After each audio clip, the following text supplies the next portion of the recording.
Bismillahirrahmanirrahim. Assalamualaikum warahmatullahi wabarakatuh. Halo semuanya, kembali lagi bersama kami di channel YouTube iKelas. Pada pembelajaran kali ini kita berjumpa kembali bersama saya, yaitu Kak Rios. Bagaimana kabarnya adik-adik semua? Semoga dalam perlindungan Allah Subhanahu wa Ta'ala. Namun sebelum memulai pembelajaran kali ini, alangkah lebih baiknya kita membaca doa terlebih dahulu. Yuk angkat kedua tangan kita. Bismillahirrahmanirrahim. Raditu billahi rabba wa bil islami dina wa bi muhammadin nabiyya wa rasulah. Rabbi zidni ilma warzuqni fahma amin. Ya Rabbal alamin.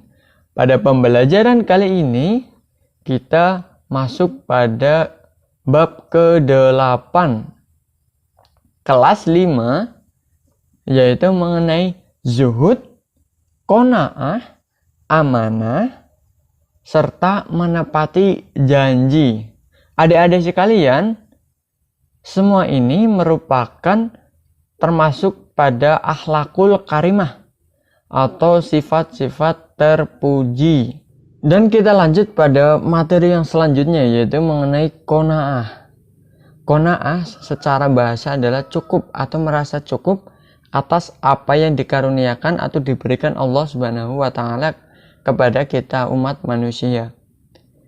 Ingat, barang siapa yang selalu bersyukur atas nikmat Allah, maka Allah akan menambahkan kenikmatan bagi kita.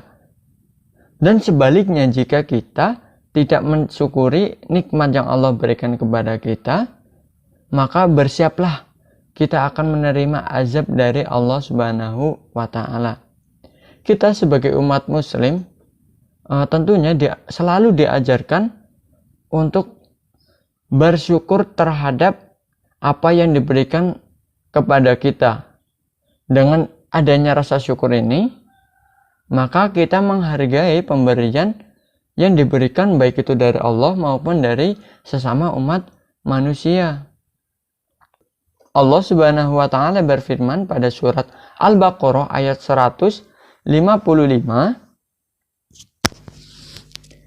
dan sungguh kami berikan cobaan kepadamu dengan sedikit ketakutan, kelaparan, kekurangan harta, jiwa, dan buah-buahan, dan berikanlah berita gembira kepada orang-orang yang sabar. Hikmah dari qanaah ini setidaknya ada 5. Yang pertama adalah meningkatkan keimanan dan ketakwaan kita kepada Allah Subhanahu wa Ta'ala. Karena dengan kita selalu bersyukur, maka kita juga selalu ingat kepada Allah Subhanahu wa Ta'ala. Yang kedua adalah terhindar dari sifat tamak dan dengki. Sifat tamak dan dengki merupakan sifat yang tidak terpuji, karena sifat tamak pada dasarnya adalah rakus, dan dengki artinya itu adalah iri kepada sesama manusia ataupun kepada ciptaan Allah Subhanahu wa Ta'ala.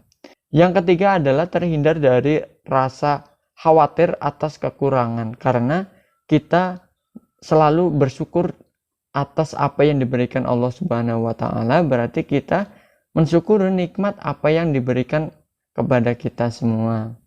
Yang keempat adalah memupuk jiwa sabar dan tawakal.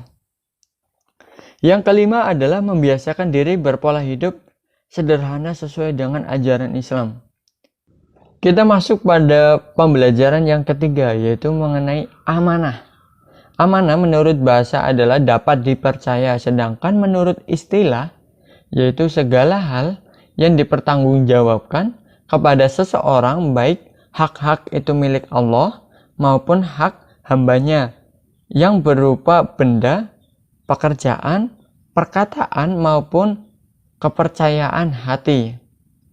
Bahwasanya Allah mewajibkan kepada kita kaum muslimin untuk berperilaku amanah, yakni bersifat jujur dan dapat dipercaya. Dengan sifat ini teman-teman semua atau adik-adik, maka kita akan mendapatkan banyak teman karena dengan sifat amanah itu sendiri. Kebalikan dari sifat amanah adalah khianat.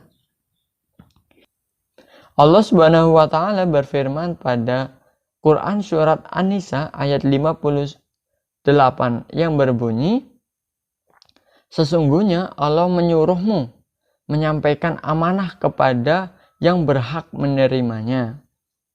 Adapun hikmah dari sifat amanah ini ada 3. Yang pertama adalah dapat dipercaya orang lain. Kemudian yang kedua adalah mendapatkan simpati dari berbagai pihak.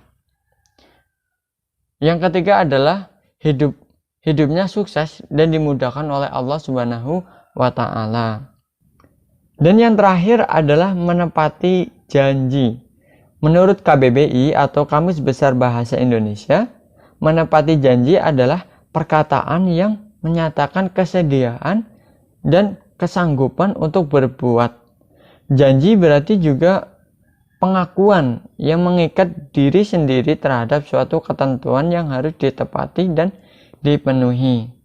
Adik-adik sekalian, bahwasanya kita sudah mengucapkan janji kepada teman kita maupun orang lain, kita sebagai umat Nabi Muhammad SAW harus berusaha untuk memenuhi semua yang telah kita janjikan kepada teman kita.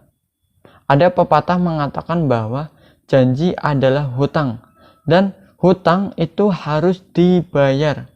Ingat ya adik-adik sekalian, jangan sampai kita selalu ingkar kepada janji yang kita ucapkan, karena janji adalah hutang yang harus dibayar. Dibayar di sini adalah harus dipenuhi janji-janjinya. Orang yang menepati janjinya adalah orang-orang yang dapat memenuhi semua apa yang dijanjikannya. Allah Subhanahu wa taala berfirman pada Quran surat Al-Maidah ayat pertama, hai orang-orang yang beriman, penuhilah akad-akad itu.